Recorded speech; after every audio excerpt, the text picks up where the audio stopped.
All right. This is the podcast. The inaugural podcast that doesn't have a name yet. Yep. Well, we were thinking of a couple names, but I don't know. If you ever watch this, then you'll see the name. It'll have a name, yeah, by the time you see it. So, my name is Kanin Shull. I'm a college student, 21 years old.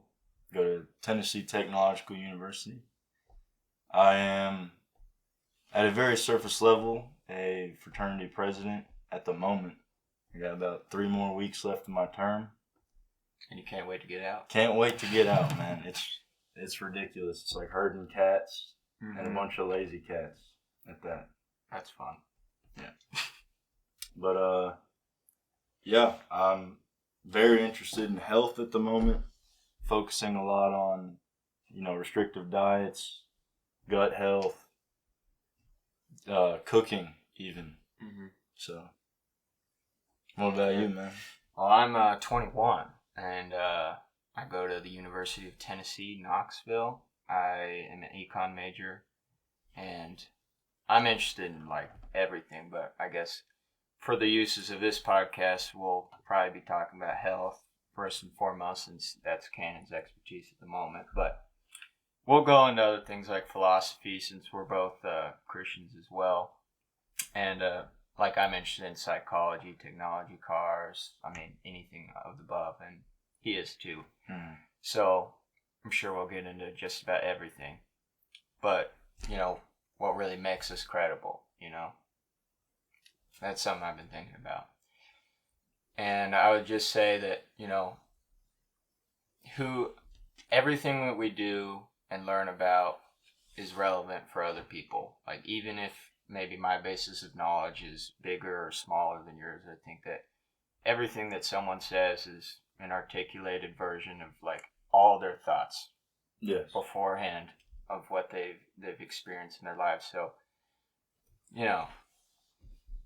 that's what makes someone's philosophy. Mm-hmm. The philosophy of themselves, That's what makes you who you are. Yeah. So we have a unique point of view to everyone else, as we are we're college students first, and we're Christians. We aspire to be smarter. We aspire to be good speakers and articulate our ideas and pursue truth at all costs, and to just be produce good in the world. So we'll talk about a lot of moral subjects, and how we go about approaching different things, different aspects in our lives that we like to operate with the basis of knowledge we gain from Christianity, but we're not, or at least I'm not, focused on since I'm a Christian, I shouldn't look at other point of views, because I think that's a really arrogant way of looking at it. I think that if Christianity is true, I can look at anything, and it should only strengthen my belief in it. Absolutely. And you shouldn't believe in anything if you can't go to the opposing viewpoint, right, and not strengthen your own belief from it. I absolutely agree. That's essentially how political leaders come into power, is making people not question thought, and just simply, or to the point where it's questioning so much that they don't know what to believe at all. Yeah. So question everything, but at the same time, find that hill, that you can stand on. Yeah, absolutely. And we'll surely go deeper into that objective and subjective truth and such. But I just think that it's really important for people to think for themselves. Hmm. And, maybe I'm just copying Jordan Petersen, whom I love. But, I've found in my life that the less that I just take everything for granted, the better I am at thinking and articulating it myself. And I think that that's a major deficiency in today's society. People don't talk like we're hoping to talk today. And I hope that we can find more people to also, possibly come and talk with us, and kind of just grow the mindset that communication, articulation, and solidifying your beliefs and ideas and the drives behind what you do is really important for us to develop, especially as we're young and we want to be renowned in some way or whatever our goals are, which we can get into now, I guess. Like, what do you aspire? For a long time, that would have been a question that would have been very, like, textbook, I think. Like, what's your 5-year plan kind of deal? I hate that question. Yes. If honestly just figuring out how things worked was a profession, that would be my profession. I just love figuring out how things work. That's why I'm, primarily doing engineering with actually the aspiration to become a lawyer. Is because I enjoy that debate side. That's what I want to do professionally. And, there's patent law as well. That could be the mechanical engineering base I'm forming right now, integrated into law. But, especially in college, without critical thinking, there's a lot of indoctrination that can occur in colleges. And I liked nothing about engineering is relative. Yeah. It's either right or wrong. Yeah. So it's either this building is going to stand or it's not. Like I very much enjoy, like, honestly, the formulas and learning how, different variables and stuff apply, learning how turbine engines work. I think that's very interesting. Especially since, my dad's a pilot, and I thought, like, how does a plane work, But you start learning about thermodynamics and stuff. I digress. That's just going into engineering. But, yeah, going into law, I think, would actually be something I could see myself fulfilling. That's like a passion I have, where it's discerning from right and wrong, and actually, winning. Yeah. It's winning, You're using resources to win an argument, which I love to do. Yeah. So. It's good. Well, I would say, for me, I'm a little more broad in my understanding, or my aspirations to understand things, because as an econ major, I guess initially, coming from high school, I just wanted to be in the business field. But it's really evolved into more of less of the statistics involved with economics, but more of the psychological reasoning behind it. So, like, why do people purchase the things that they want? Why are they making these decisions? Why are the businesses themselves making these decisions? Why are they offering it at a certain price? Right. Why are the renters who are renting to those companies, why are they charging that price? And then, that all links up with just, like, everyday thought. So economics is really just how businesses are thinking and how people are thinking towards those businesses. So kind of finding, like, that baseline of competition. Like, why are things set at that mark? Yeah. So I really like figuring that out, and that I think that understanding human psychology is how we can understand ourselves better, how we can understand others better, what their motivations are and drives, and I really like to dig into that. There's a lot of power in that knowledge.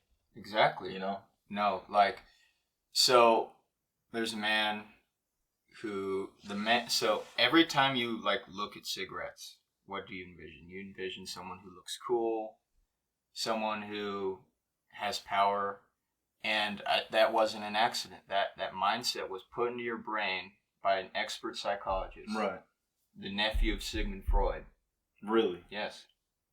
Wow. So what he did is he was hired to make cigarettes more attractive for women, because women weren't buying cigarettes at the rate that men were. Virginia Slims, man. And so he created advertisement. Yeah. So you see a figure who is doing something with a product that you don't do.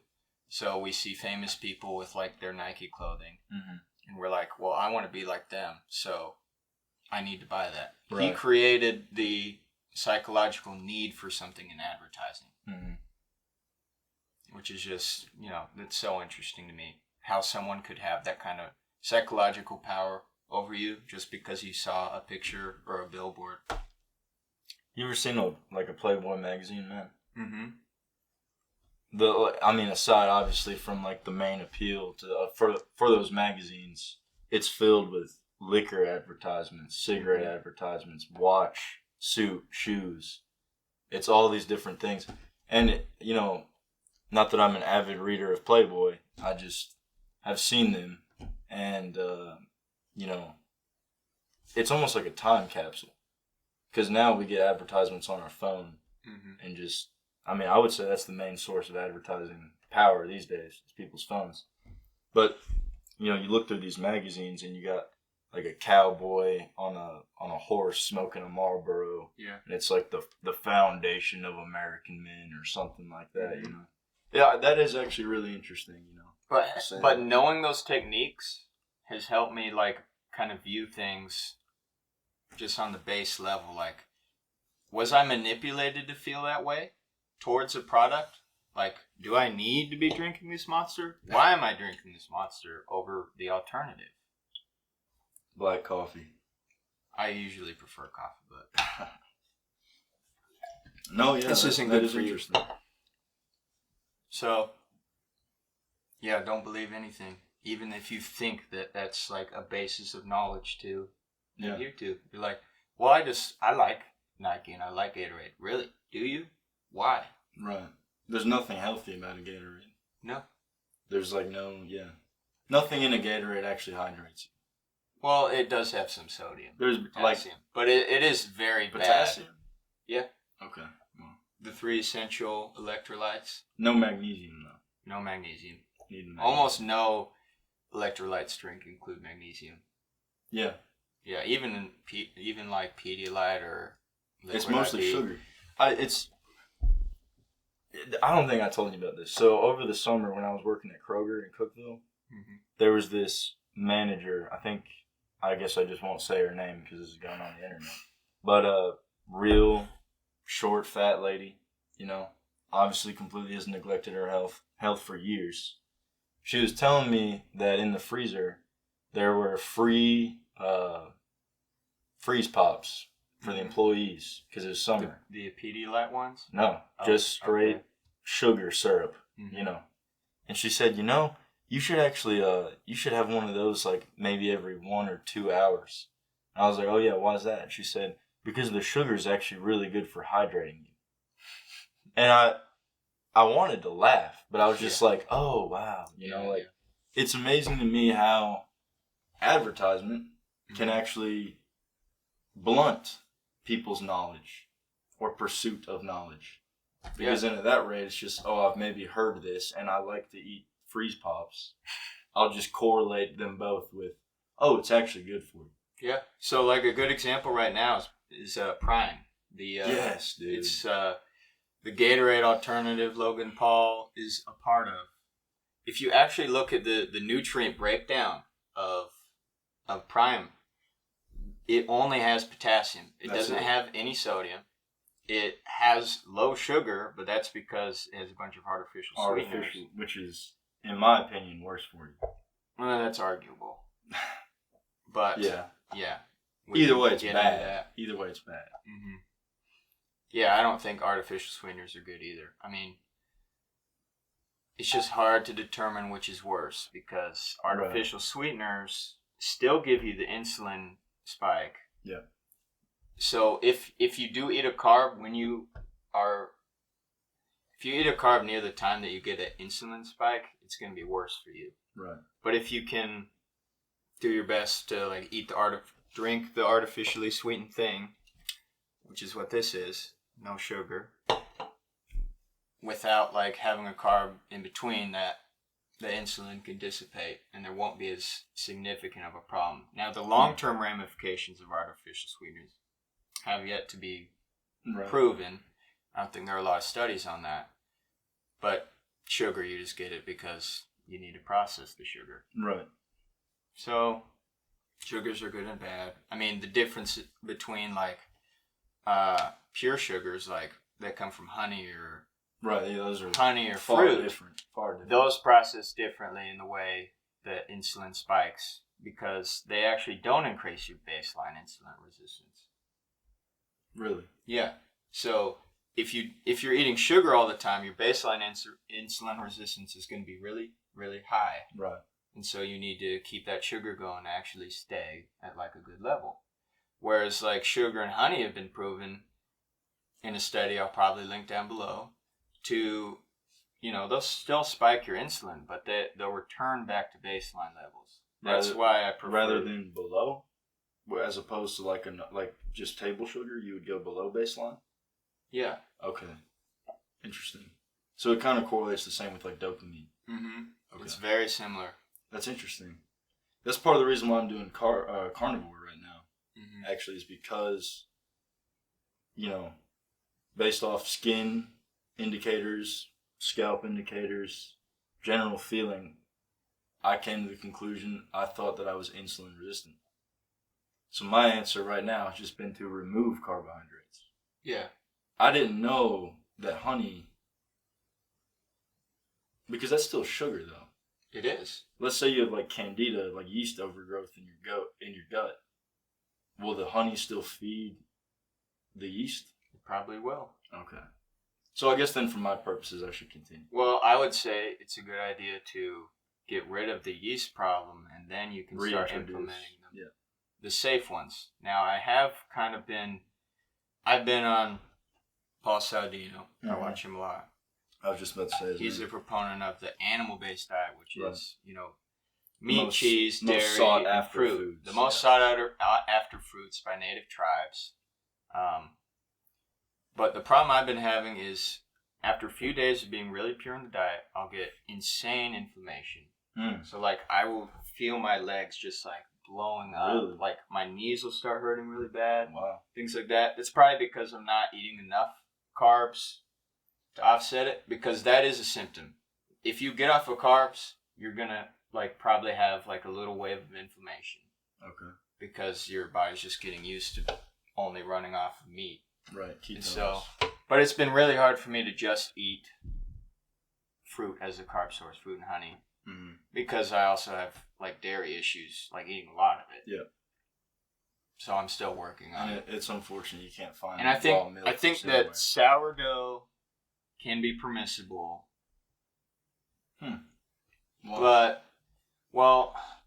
So the reason why we don't like vegetables or grains is because of the pesticides it's sprayed on them. But sourdough still uses those grains, but they're less refined. And it's really hard to just even get away from anything with pesticides. And for me, I can get rid of that inflammation wave by just eating like a piece of sourdough bread. And I don't feel like, feeling wise, which isn't like empirical, feeling wise I feel fine if I eat like a bit of sourdough bread. Now if I were to eat a bunch of white bread or start eating like Cheez-Its, then I'm going to have more of like a mental decline. Yes. Which is what I'm trying to maximize with this type of diet. Now I'm also like avid into fitness, which introduces another problem, is I need to have way more carbs than I do if I'm not like, I'm currently, trying to practice for a half marathon. I did a marathon 2 weeks ago, and the carb demand is much higher. See, my counter argument to that would then be, let's say we're viewing a native tribe, right? Let's say the Native Americans, for instance, in, let's say, Tennessee. You know what I'm saying? Where when it's winter time, it's cold and nothing's growing. There's no fruit on trees and stuff. What did they do during the winter time when there's no carbs and they still had physical demands? Well, I mean, they had to run off of ketones, but I just don't think that that's as effective source of energy. I mean, I felt it myself when I went full carnivore for like 5 days.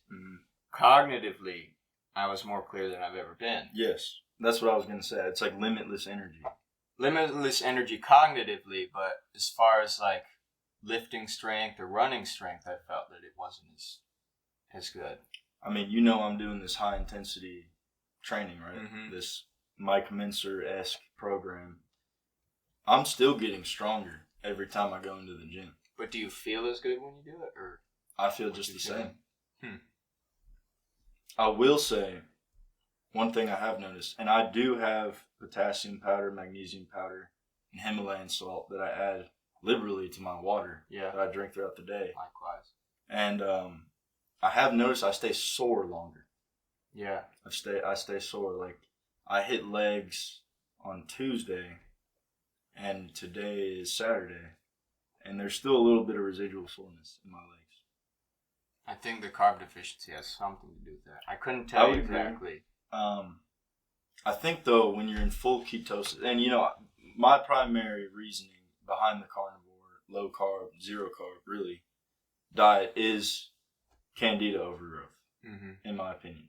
That's my self-diagnosis, because I don't think a doctor would just immediately diagnose me with that. It would be more of let's set you up with a cream or a shampoo, So yeah, symptoms, not exactly, root. exactly, and that we could go into the healthcare system of America. But what I'm trying to do is solve that problem from the source. So I'm trying not to feed, because I tried the milk too, and I don't think that I have lactose intolerance. But I did notice, even with just carnivore and milk, just the little amount of sugar that's in whole milk, I noticed after a week of drinking some milk, I was getting new pimples on my face. And now that it's been a week without milk, I've noticed a very steady decrease in the pimples on my face. Yeah. As well as dandruff. So I will say, when I slip up and I go, like, eat a cheeseburger with refined grains, I do get a lot more dandruff and, like, dry skin. So, I mean, I try to avoid it. I don't really have that much of a dandruff problem or a pimple problem.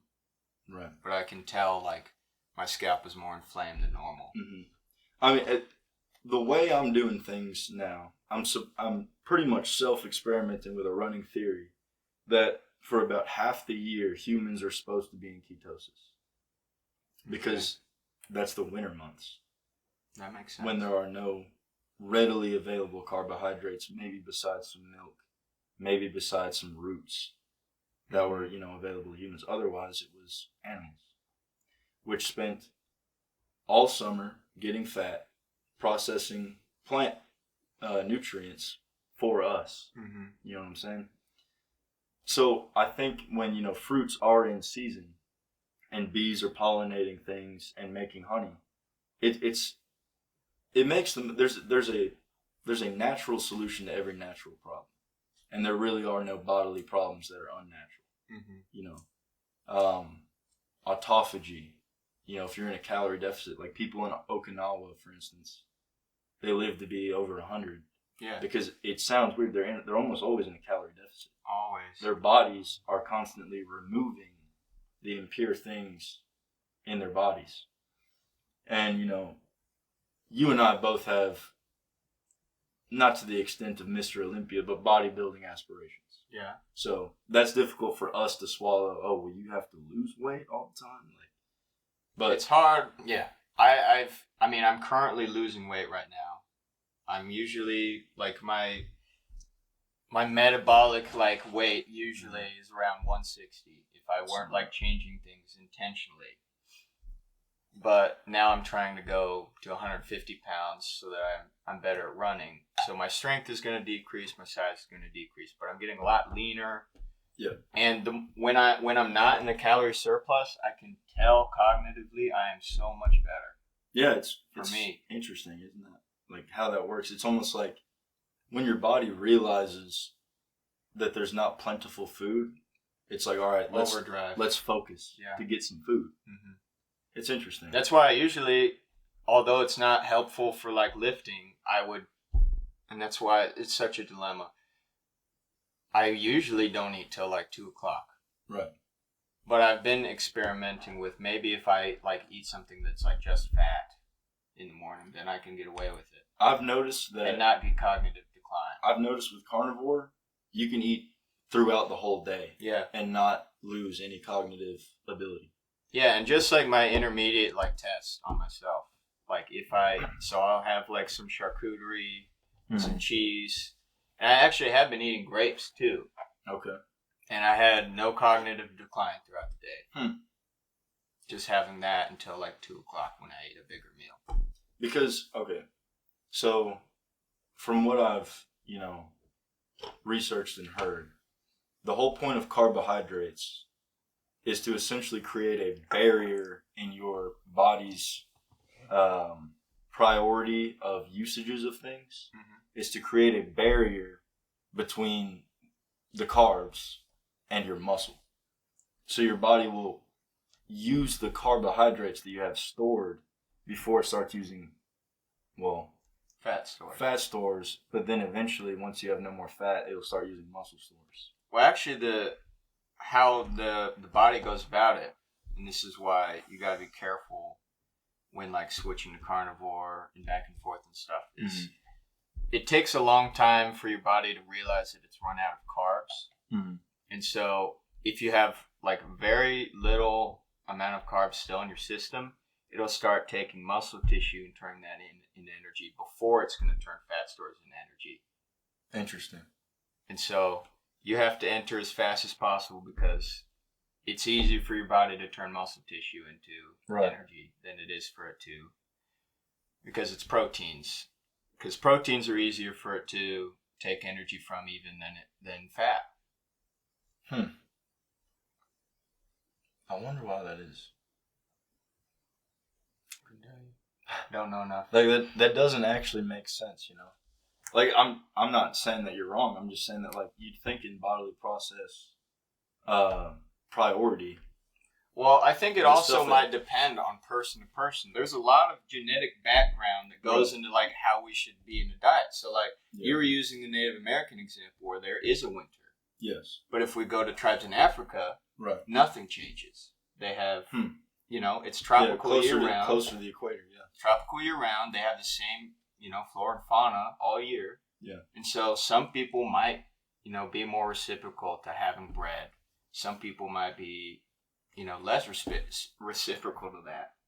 Well, I think there's a lot of genetics we still have to like understand from person to person how the diet shapes their energy levels, cognitive decline, and just general well-being and problems that could arise for eating a diet that isn't suitable for you.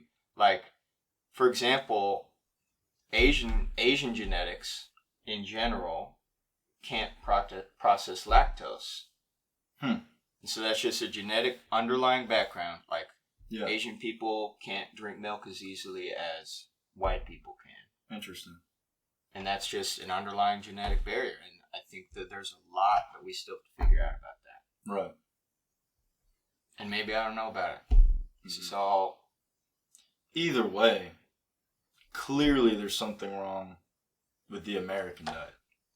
Anything that's like heavily processed and refined is just generally not great. Look at the food pyramid, though. The food pyramid's propaganda. Absolutely. Absolutely agree.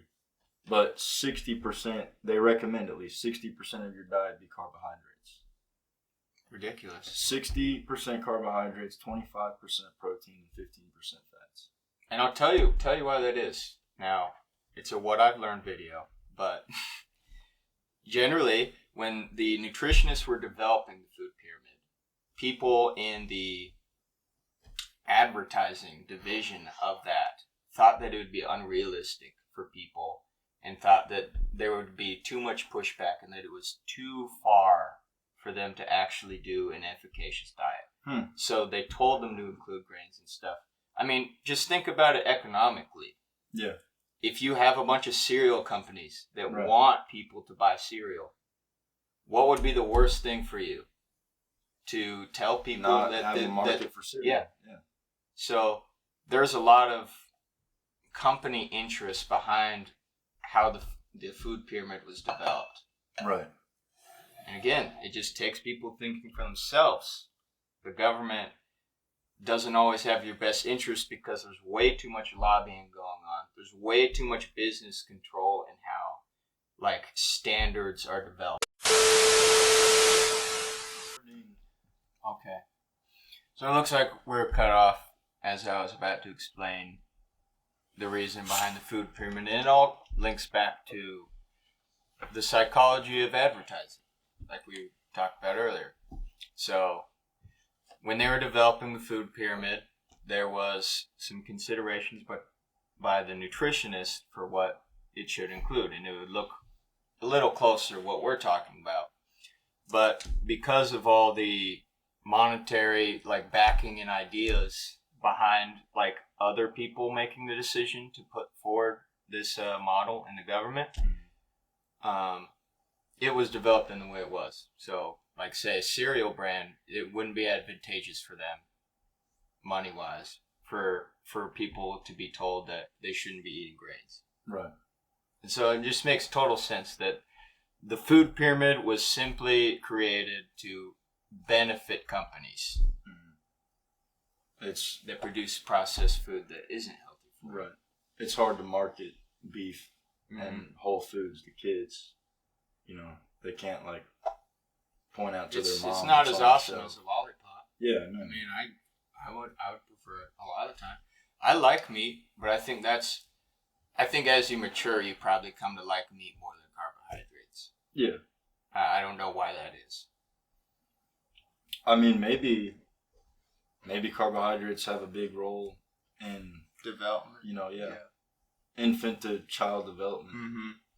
But makes sense. I mean, that's milk. Yeah. Pretty much. Yeah, milk is heavy in carbs. Yeah.